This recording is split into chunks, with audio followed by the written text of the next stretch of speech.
Olá, queridos alunos. Nós vamos falar agora de um assunto muito recorrente nas provas do Enem e da UERJ, que é a função afim. Então, vamos lá. Primeira coisa é a definição, né?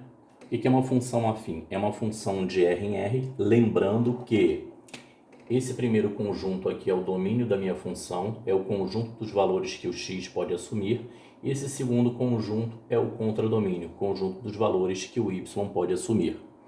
E a lei de formação da função afim é f de x igual a x mais b. Esse f de x aqui é o y, é a imagem de x pela função f. Lembrando, como a função foi batizada de f, aqui é f de x. Se aqui for g, g de x, h de x e assim por diante. Esse parâmetro a, na função afim, ele é chamado de taxa de variação ou taxa de crescimento. E B é o valor fixo, né? Então eu coloco aqui para vocês 3 exemplos para identificarmos os parâmetros A e B. Então vamos lá. No primeiro exemplo, f de x igual a 3x menos 2. O A vale 3 e o B vale menos 2. O A é o coeficiente de x e o B é o termo independente. B, g de x menos x mais 7. Quem está multiplicando o x aqui é menos 1. Então, o A vale menos 1 e o B vale 7. Neste último caso, o A vale 1/3 e o B vale 0. Olha só, gente, nós temos aqui a função afim.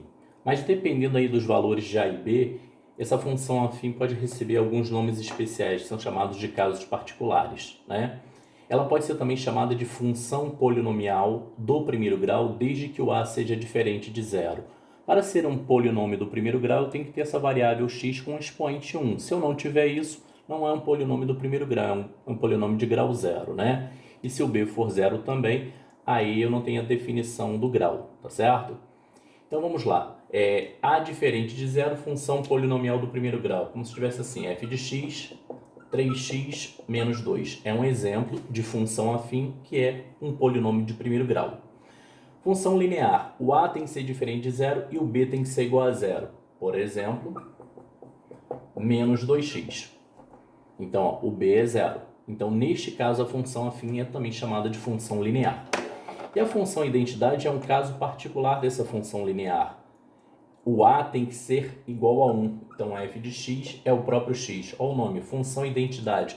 Transforma o x nele mesmo, ou seja, no seu idêntico.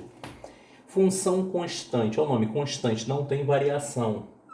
Então, f de x igual a 7. O a tem que valer 0.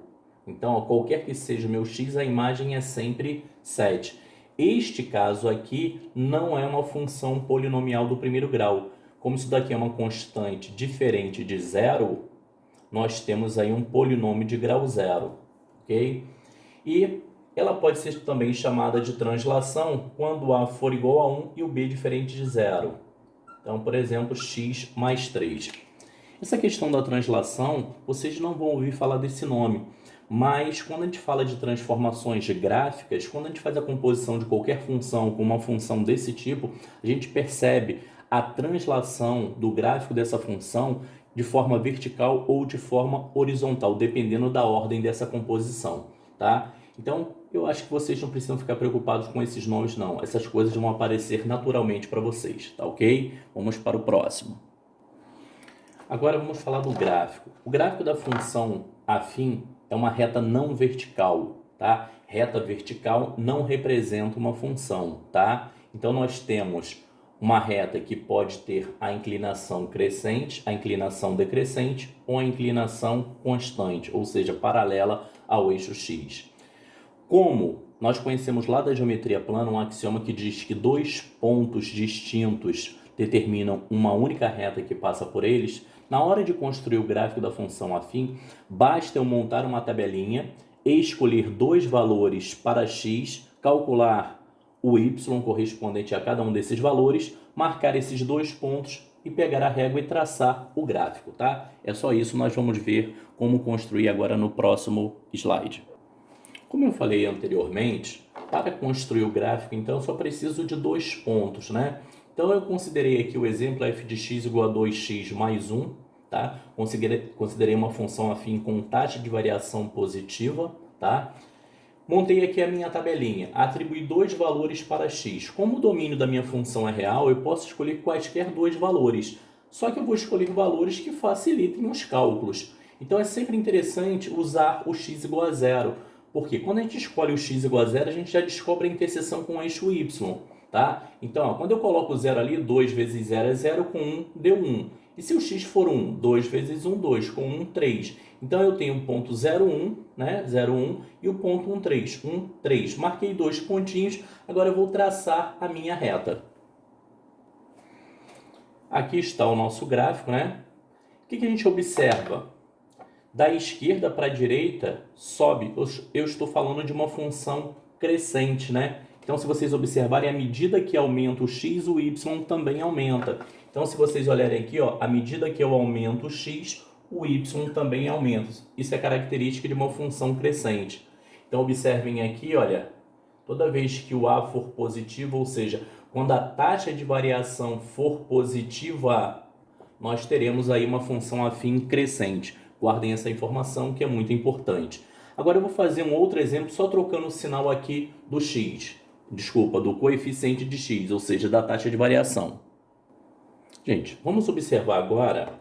Eu considerei a minha taxa de variação negativa, né? Menos 2x. Montei minha tabelinha, né? Dois valores.